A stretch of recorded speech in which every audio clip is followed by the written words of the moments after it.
Alors, structure de la matière, TD5, question 5.3.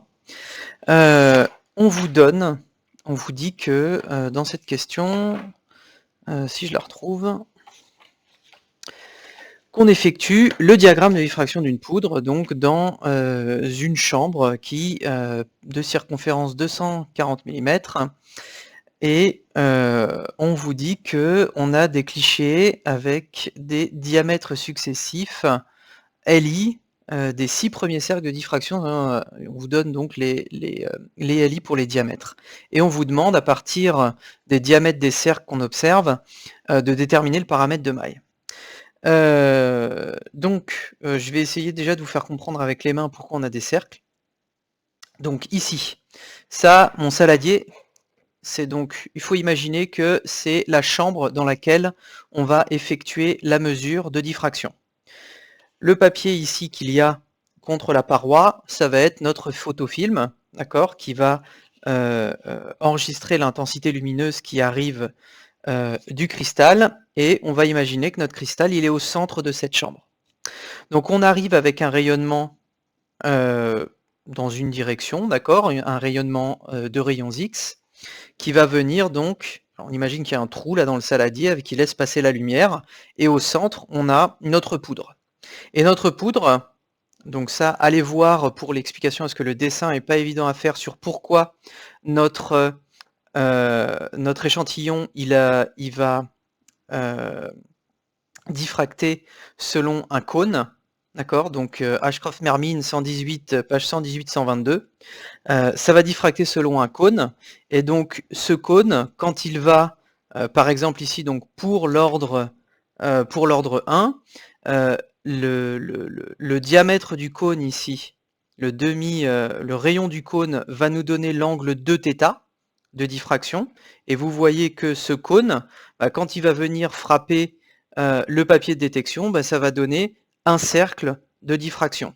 Donc ça, c'est pour l'ordre 1, et pour un ordre supérieur, l'ordre 2 par exemple, on aura un cône de diamètre plus grand, donc d'angle ici 2θ, d'accord, l'angle qui part de là pour aller jusque là, l'angle qui dessine ça comme ça, cet angle 2θ, il sera plus grand que celui précédemment, et donc on aura un cercle plus grand sur notre papier de diffraction, sur notre photofilm. Ce qui veut dire que si on regarde notre photofilm à l'intérieur de la chambre, on a des cercles de diffraction, d'accord, avec des diamètres successifs qui correspondent aux différents ordres de diffraction.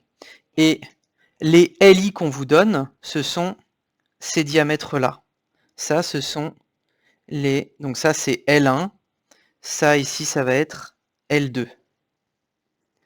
L2, etc., etc. Alors, à ne pas oublier que c'est quelque chose qui est plié et qui fait 360 degrés. D'accord? Ça, c'est votre chambre de diffraction. Elle est comme ça, pliée avec un angle de 360 sur tout un cercle de 360 degrés, et avec une longueur totale, un périmètre de... Alors, c'est un périmètre ou c'est un diamètre? C'est quoi? C'est circonférence. Donc, c'est bien un périmètre qui fait 24 cm, 240 mm. D'accord? Donc, une fois qu'on a compris pourquoi on avait des anneaux de diffraction, donc ça, c'est si je regarde à l'intérieur de ma chambre, j'ai ça, ici. Et donc, si maintenant je regarde, je fais une vue de dessus, et que je regarde seulement les extrémités ici de mes anneaux, d'accord, là où les extrémités de mes anneaux, où j'ai vraiment le diamètre des anneaux, d'accord, si je regarde le diamètre des anneaux par-dessus dans ce type de vision-là, ce que je vais voir, ça va être quelque chose comme ça. Ici, on va avoir donc notre... Alors, attendez, je vais m'en rapprocher. Là. Voilà. Ok, ce qu'on va voir, c'est notre papier, ok, notre détecteur, là, notre chambre de détection, avec tout ça, là, toute cette circonférence qui fait 240 mm, d'accord, tout le tour, là, ça fait 240 mm, et on est arrivé dans notre saladier, dans notre chambre par-dessus, avec hop, une excitation rayons X ici sur notre cristal. Notre poudre, pardon. Donc là, ici, on a une poudre, là, au centre. Hop. Et cette poudre, elle va donc donner, hop, de la diffraction dans un angle de θ ici. Et LI, on a vu que c'était le diamètre. D'accord? Donc ici, tac, le diamètre, il va de là jusque là. Donc dans notre chambre, d'accord, ça c'est la vue de face, la vue de dessus ici, comme ça, là, de notre chambre. Le LI, ce sera ça. Ça, ce sera le diamètre de notre anneau de diffraction lorsque l'on regarde la chambre vue de dessus. D'accord? Il faut imaginer que là, il y a une symétrie cylindrique. D'accord? Au niveau du système, avec ici, là, on a les centres des anneaux de diffraction ici. Et donc, hop, les anneaux, je les mets debout comme ça. Hop, je ne sais pas si c'est bien clair, hein, mais Ashcroft Mermin, si jamais c'est vraiment pas clair. Et on a ici, hein, tac, les diamètres. Lorsque je regarde sa vue de dessus, je vais avoir le diamètre de donc mon premier anneau ici, mon deuxième anneau là, etc., etc. Donc, comment est-ce qu'on peut se servir de cette information? On vous dit, on a par exemple le diamètre du premier cercle de diffraction qu'on observe dans notre chambre, c'est 3,04 cm. Ok, donc là, il lit L1, c'est 3,04 cm. Alors, qu'est-ce qu'on en fait de ce truc-là? Nous, ce qu'on connaît, ce qu'on a appris, c'est relier l'angle θ. Si on connaît l'angle θ et qu'on connaît la longueur d'onde et qu'on connaît les HKL, eh ben on va connaître la distance interréticulaire. Ça, on sait. On sait que lambda, c'est égal à 2DHKL sinus θ HKL. On rappelle bien ici que le θ HKL, c'est cet angle-là divisé par 2. 2θ sur 2. D'accord? Ça, c'est le θ HKL. Ok, eh bien, on sait qu'on est dans un réseau cubique, et on a vu qu'en cubique, DHKL, on l'a vu dans la question 1, on ne va pas tout refaire, bah, c'est égal à A0, le paramètre cubique, sur racine de H carré plus K au carré plus L au carré.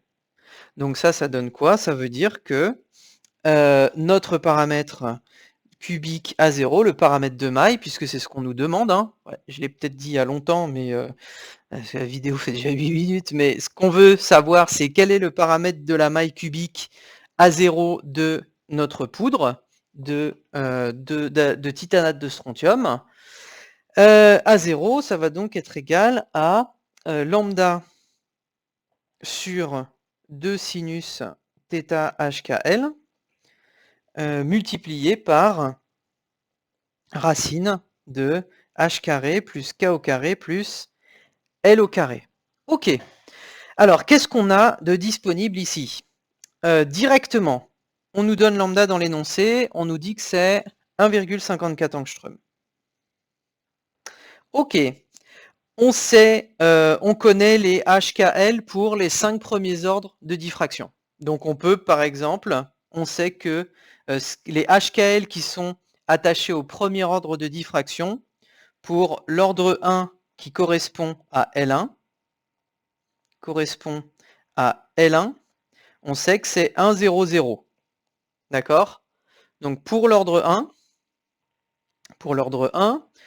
hop, on obtient A0 à partir de cette formule-là, sinus θ 1, 0, 0 fois racine de 1.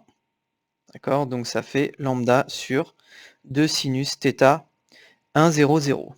Bon, la question maintenant, c'est comment est-ce qu'on obtient θ 1, 0, 0? On a vu ici que θ 1, 0, 0, c'est 2θ 1, 0, 0 divisé par 2. Et comment est-ce qu'on obtient 2θ ici? Ça va être la portion de cercle ici qui est occupé par Li sur 2. Donc, comme on sait que, alors 2θ, sur mon diagramme là, ça va être égal à Li sur 2, ça, multiplié par la portion de cercle qu'occupe effectivement cette distance Li sur 2. Et ça, c'est, on sait que, hop, on transforme cette longueur Li en angle en disant que c'est 2π sur 240 mm. C'est-à-dire qu'on a 2π radians par 240 mm. Donc comme ici j'ai une longueur, alors que je peux mettre en millimètres, divisé par des millimètres, j'aurai bien des radians qui vont me donner l'angle de θ. Donc si je simplifie ça, ça me donne tout simplement θ HKL, donc θ 1, 0, 0, ça va être égal à L1, c'est l'ordre 1, divisé par 2, fois pi sur 240 mm avec L1 en millimètres. Donc ça va nous donner, si on le calcule, L1, ça va faire 30,4 mm, et ça donne 11,4 degrés pour θ 1, 0, 0. D'accord? L'angle θ pour... Donc là, c'est bien θ hein, qu'on obtient. Donc ça veut dire que l'angle de θ ici, ça va être 22,8 degrés. Donc θ 1, 0, 0, c'est 11,4 degrés.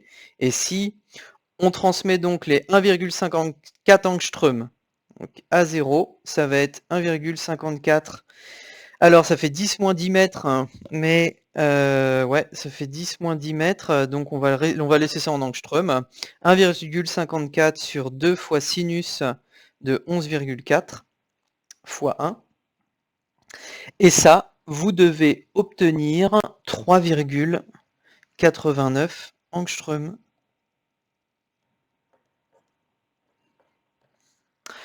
Vous pouvez essayer de refaire le raisonnement avec L2, L3, L4, L5, L6, etc., etc. C'est le même. Vous devez retomber sur une valeur à plus ou moins le dernier chiffre significatif près, qui doit être de 3,89 ou 3,90 angstroms. Donc je vous laisse vous entraîner pour les autres plans, et on discute lundi de vos résultats.